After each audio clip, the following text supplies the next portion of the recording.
Hi, this is Corey Johnston, and today's lesson is going to come from the 23rd chapter in the book of Proverbs, which is a continuation of what some scholars classify as the sayings of the wise, which begins in the 17th verse of the most previous chapter and continues all the way up until the 30th chapter, after which point now the first 29 chapters in the book of Proverbs were composed by Solomon, but he also compiled sayings he attributed to Lemuel and King Agar in the 30th and the 31st books, respectively.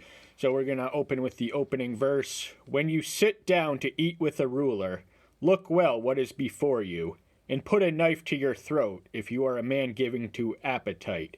Do not desire his delicacies, for that food is deceptive.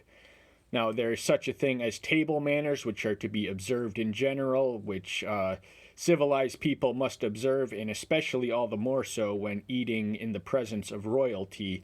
In other words, it's an act of gross presumption to bite off more than you can chew, or to take for yourself. Within the delicacies he identifies, or the delights, there's a deceptive trait, with often hidden underneath the pleasing exterior.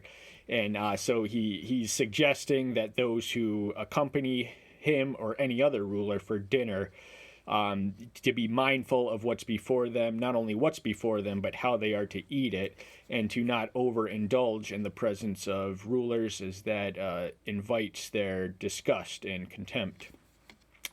Do not labor to be rich. Cease from your own understanding.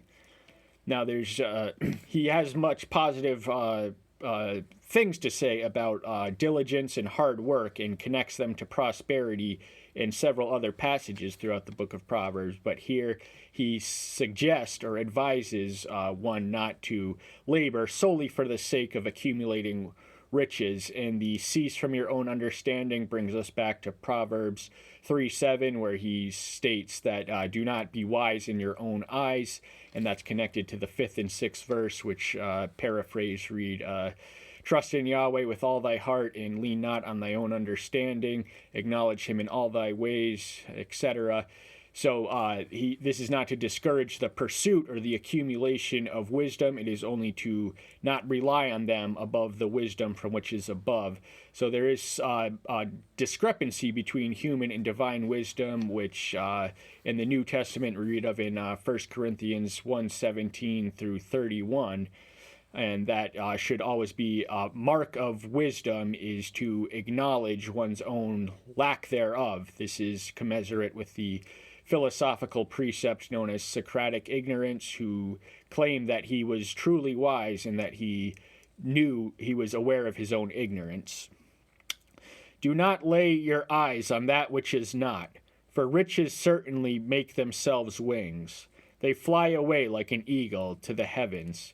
So all riches and earthly treasures are fleeting and temporary and flickering at best, and Solomon knew this perhaps more than any other man, being, in figures adjusted to inflation, one of the trillionaire rulers throughout the history of humanity. And but he was mindful of not only of the riches he had at his disposal's ultimate power to bring any lasting satisfaction, but also of their vanishing qualities. And this is all the more true in our age of credit theft and digital financial scams. So in an instant, with an imprudent decision, you can wipe yourself out, or a significant chunk of your change, solely through an imprudent action on the internet. Do not eat the bread of the evil-eyed ones, nor desired his delicacies.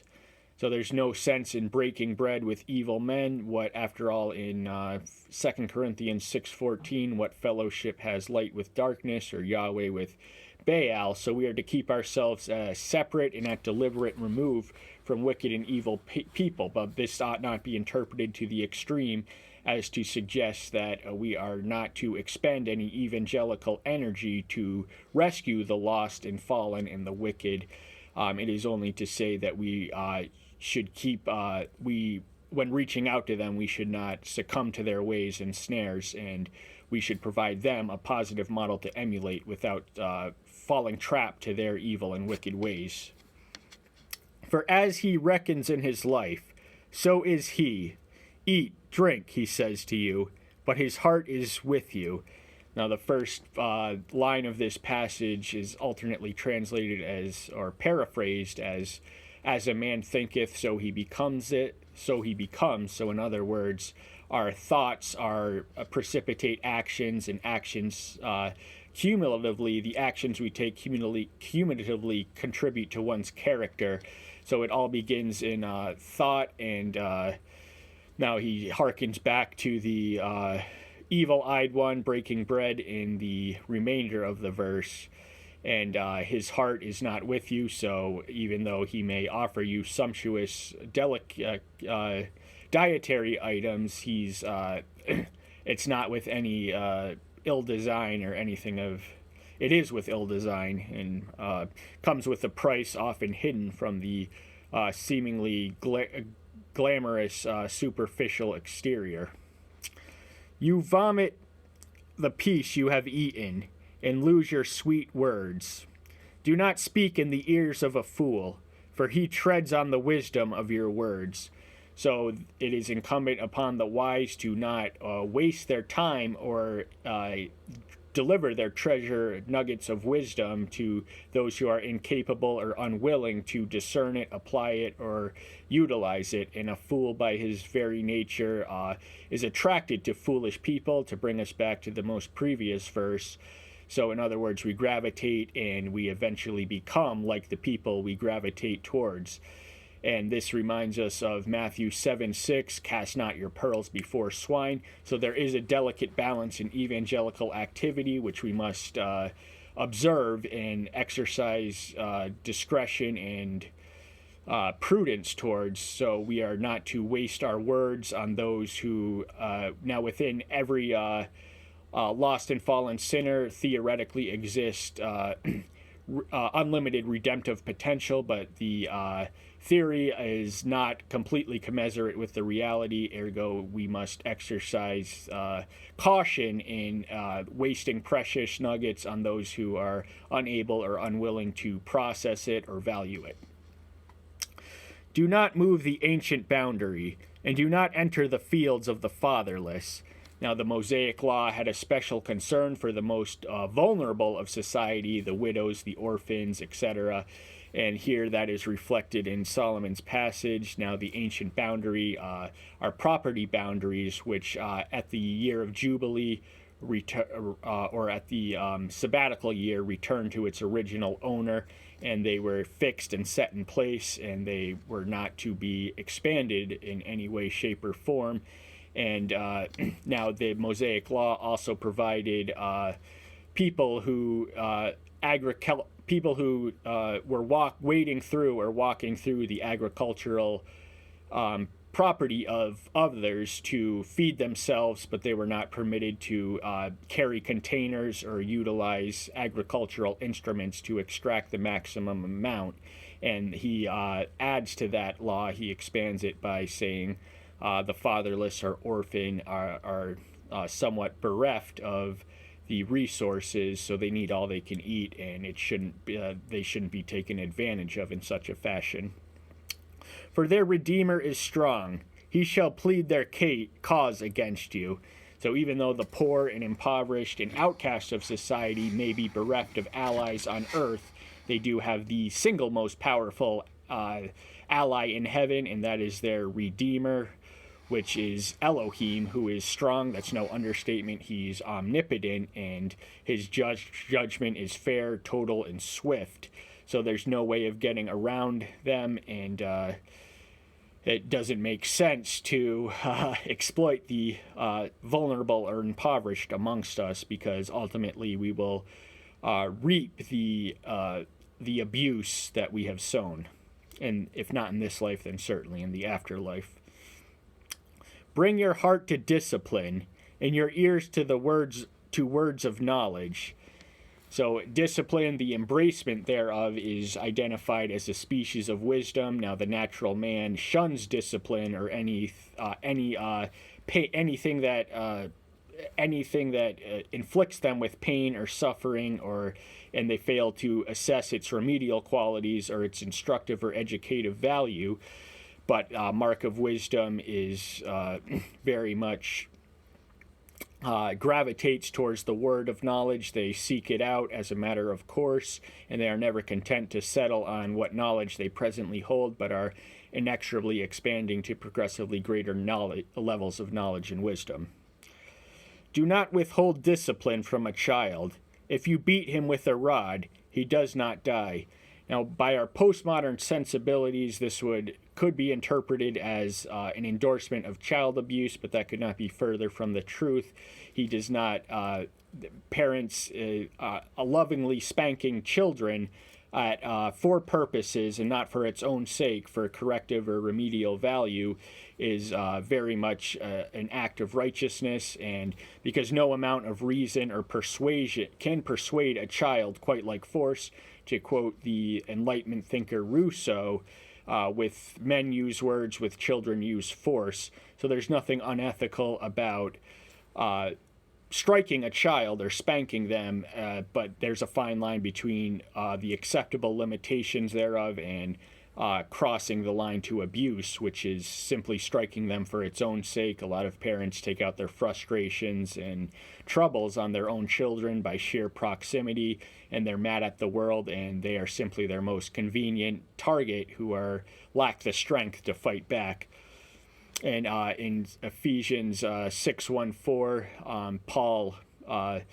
Paul quite frankly lays out the line that do not provoke your children to wrath. So there are parents are not at perfect liberty or unlimited or absolute power to do to their child whatever they wish. But spanking or beating without abusing is very much commensurate with good parenting. Beat him with a rod and deliver his being from the grave. The last word is alternately translated as hell, and the fact is that a child left to his own devices does not need to be taught to sin. Children have no concept of ownership. They will freely take what doesn't belong to them, and they do not need to be taught. They need to be instructed in the path of righteousness in order to save them from their soul from the most dreaded destiny of all, which is the lake of fire. And so they're beating with a rod. That's an instrument, usually a wooden one, to inflict punishment on anyone, but it can also certainly be applied to a child, but not excessively so. And always for the purpose. It is a means to an end, never an end in itself, and that means towards the end is the most righteous and sacred of all, of saving them from the dreaded destiny which awaits the child who would mature bereft of parental guidance into wayward reprobate in the absence of loving parental correction. My son, if your heart shall be wise, my heart rejoices, even I. This is a natural response of a wise and loving parent to see their wisdom rub off and reflect in their own son. Sadly, Solomon, at least in his eldest son and successor, Rehoboam was not the character or the man his father was, and it was his own rash judgment which ultimately split the united monarchy asunder, although it was foreordained by a prophet to come about in response to Solomon's idolatry, and which was also aggravated by his forced conscription of Israelite laborers, an explicit violation of the Mosaic law to pay to build his grandiose building projects. And my kidneys exult when your lips speak what is straight. Again, this is much the same concept in that it's a source of praise and affection and adoration to see their children act in a manner that is becoming of the wise, and this is the natural response of a wise parent who is able to reflect the qualities even in its more limited doses in their offspring. Do not let your heart envy sinners, but be in the fear of Yahweh all day long. Fear of Yahweh is elsewhere identified as the root or foundation of wisdom as early as 1:7 and 9:10 in Proverbs, but also several other places.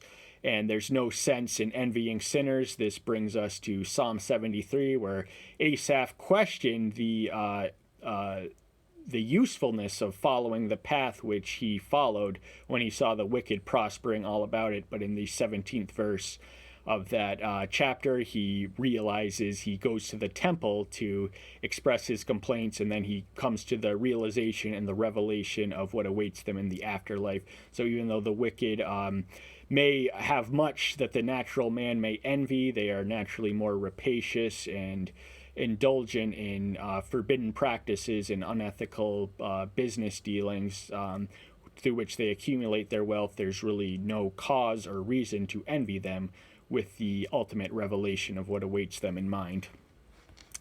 For certain there is a latter end, and let your hope not be cut off. So there's no sense in compromising the eternal and eschatological hope and expectation of the saints, which is heaven. Now, envy is identified by several people as the sin which leads to all other sins. It's I think Plato said something of the sort. And envy is closely connected to covetousness, which is the 10th and final commandment of the Decalogue. And Solomon, much of his Proverbs are reflective of the Decalogue. He has much to say about covetousness and respect for parents and liars and murderers and all of the above, even the especially the righteous commandments. But that's all the time we have for today. Thank you so much. We may pick up on this chapter at a later date. That's all the time we have for today. Stay tuned till then. Bye-bye.